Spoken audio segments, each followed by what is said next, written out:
Shalom saudara-saudari terkasihi. Hari ini merupakan hari ke-7 Prapaskah. Marilah kita sama-sama membuka hati kita untuk mendengarkan Injil Tuhan yang memanggil kita kepada pertobatan dan kehidupan baru. Pembacaan pada hari ini dipetik daripada kitab Roma 3 ayat 21 hingga 31. Ayat 21, tetapi sekarang tanpa hukum Taurat, perbenaran Allah telah dinyatakan.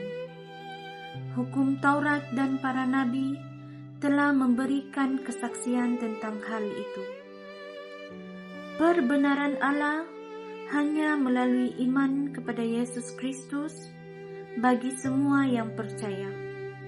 Hal ini berlaku kepada semua orang tanpa membezakan sesiapapun.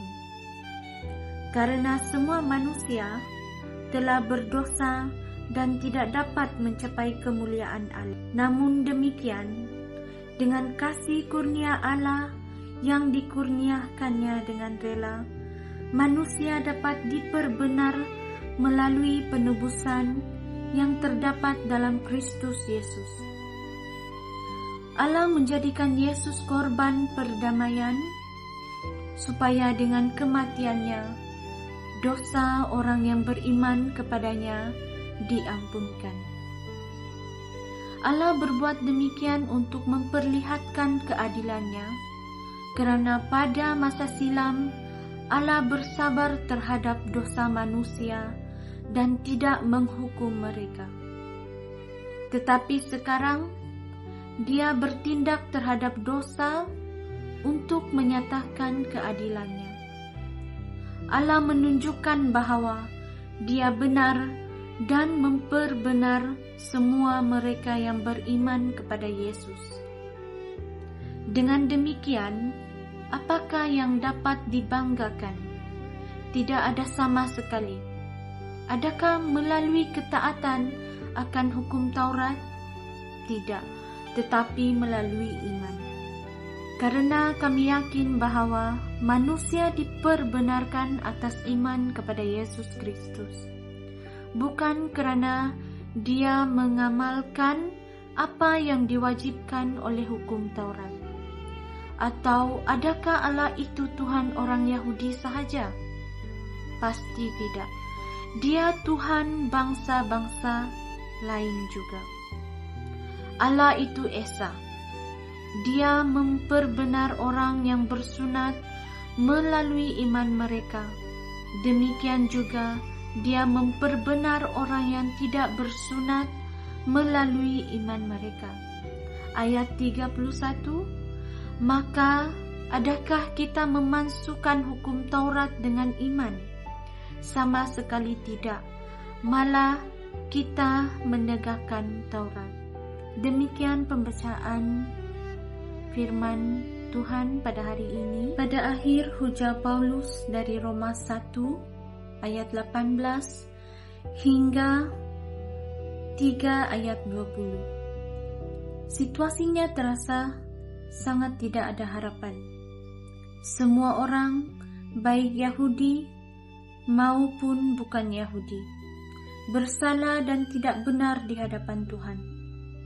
Mereka yang dahulunya bermega bahwa identiti, ritual, atau pengetahuan mereka sudah cukup untuk menyelamatkan mereka daripada penghakiman Tuhan yang adil, kini telah didiamkan.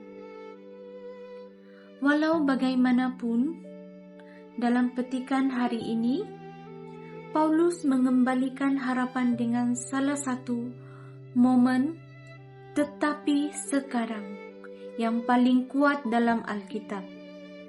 Tetap ketika semuanya kelihatan tidak ada harapan, Tuhan sendiri campur tangan dan menyediakan jalan keluar.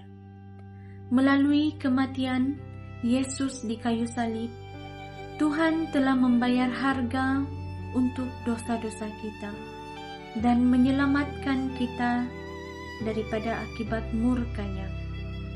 Orang tidak benar yang meletakkan iman mereka kepada Yesus kini diperbenarkan, dijadikan benar di sisi Tuhan. Kita tidak layak.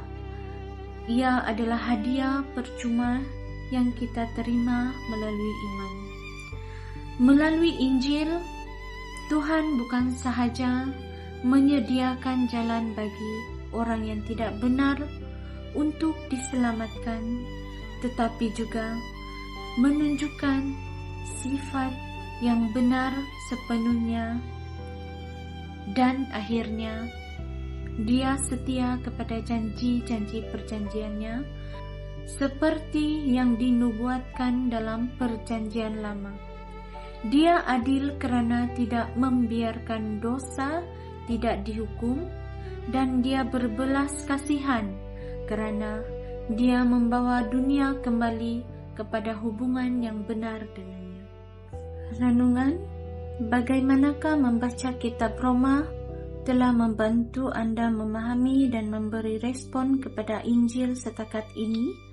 Luangkan sedikit masa dalam kesyukuran yang penuh sukacita dan renungan yang rendah hati sambil Anda mempertimbangkan apa yang telah Tuhan lakukan untuk Anda melalui Yesus yang tidak dapat Anda lakukan sendiri.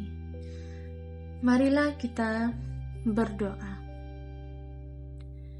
Tuhan Yesus Kristus, terima kasih kerana melalui kematian-Mu, masalah dosa telah ditangani dengan benar, dan aku diselamatkan apabila aku percaya kepadamu.